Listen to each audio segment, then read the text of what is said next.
And the other IP addresses were set static. Aren't your servers also in the same IP range? Yes. No, the servers were excluded. Oh, they're excluded. They're in the same range. There was a no. I mean, they're in the range of your DHCP scope, weren't they? Yes, of the whole scope. We made reservations for servers, printers, and then the rest of them were dynamic design. So you actually reserved addresses by MAC address for your servers, or did you prevent use of those addresses some other way? We excluded You excluded them. them. Okay, I just want to be clear on the term. Okay. Yes, we excluded them. And then we statically assigned all of the servers, in theory statically assigned to printers that went there. That went there. You said you disabled recursion for internet DNS resolutions. So how did you need internet access? We would go through RRAD. And what does the RAS do as far as, I mean, RAS isn't a DNS. Within browse. But how did you resolve internet names if you turn recursion off on your internal servers? How can the DNS server actually help you resolve internet names if you can't go out and talk to root and .com and Microsoft and all those?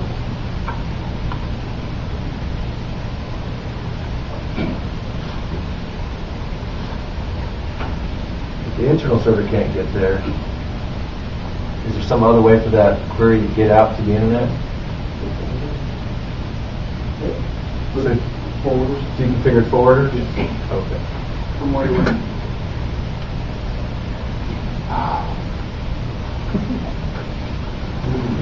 From DC1, we did a standard forward to the RS server, and we disabled recursion on DC1. So the RS server was also a DNS server?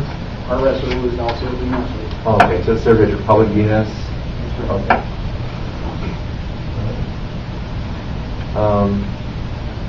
How did you set up that Win proxy agent?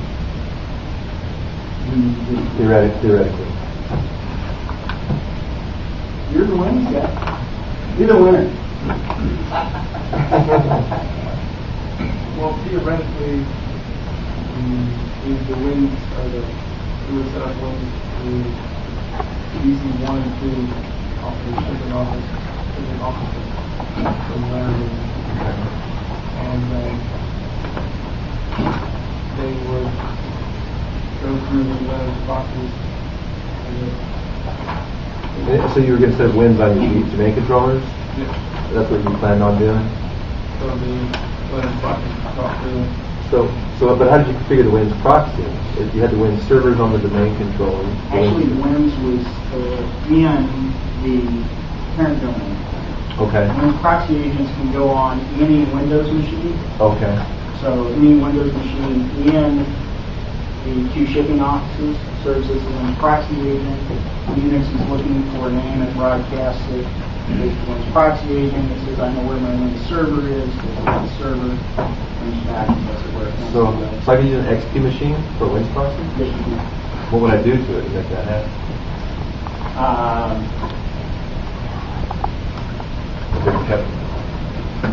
Don't remember. Okay.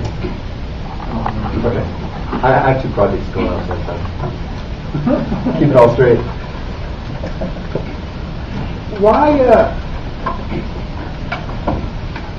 the need for two different domains to give yourself different password policies? Why not apply a password policy to another deal?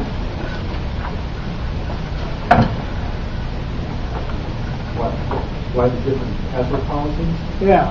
I mean, no, well, not. I think I understand why we did different passwords, but why do you need two different domains to do a password policy? Why not just create a group policy and apply it to an OU with a password policy? We had originally thought of doing that, but when the child domain had been already created, it was just easier and had a decent amount of administrative effort to go ahead and just create it. the second password policy is a child domain only.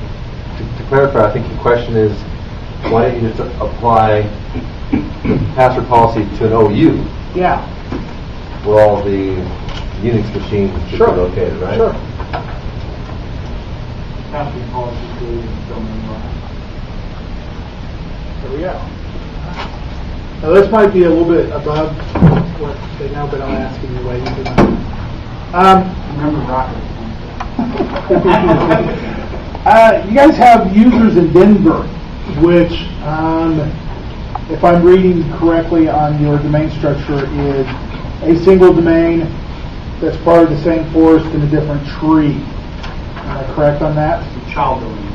Denver is a child Oh, domain. it's a child domain of Laramie. Edmond is a different, Edmonton is a separate forest, separate domain, same forest and separate Separate forest. forest.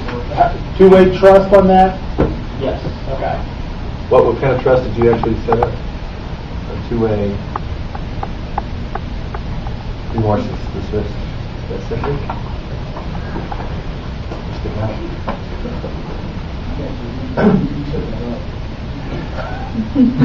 Following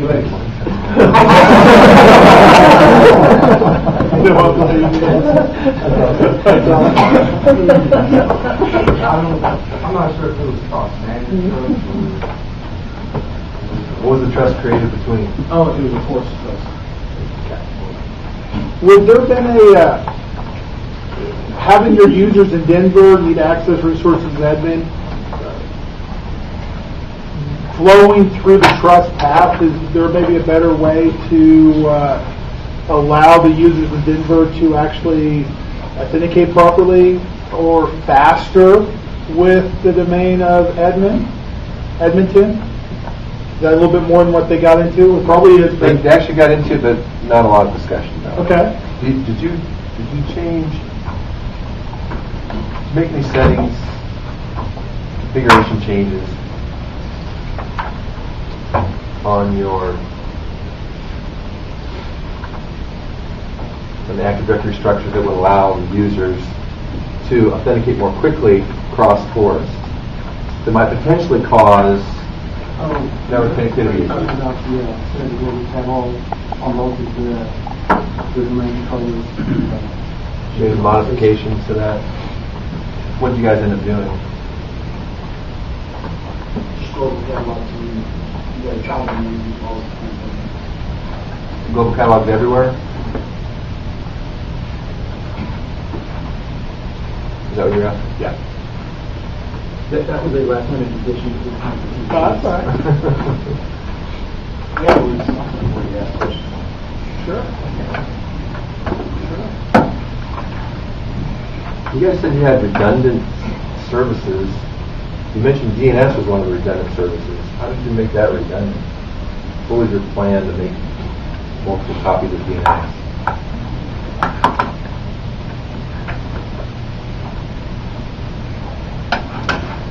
Yes, it's back. One goes down, there's the other one. So you had another one to take care of it, right? And how did you make sure that the information of both of those was the same? I remember thinking some type of like updated Active Directory. Yes. Updated Active Directory. Use Active Directory integrated DNS zone? So the main thing was had to do with one, the other one updated from the new one, and it was vice versa. How were you able to resolve names in the other forest? In one forest?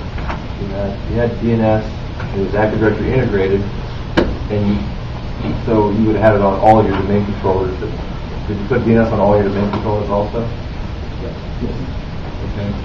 How did you resolve the names in the other forest, from Lake Hattie to Elk? Use conditional forwarders, choose those to name it. Use conditional forwarders?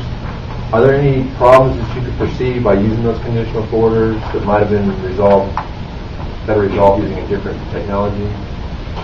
Or did you guys need to perceive?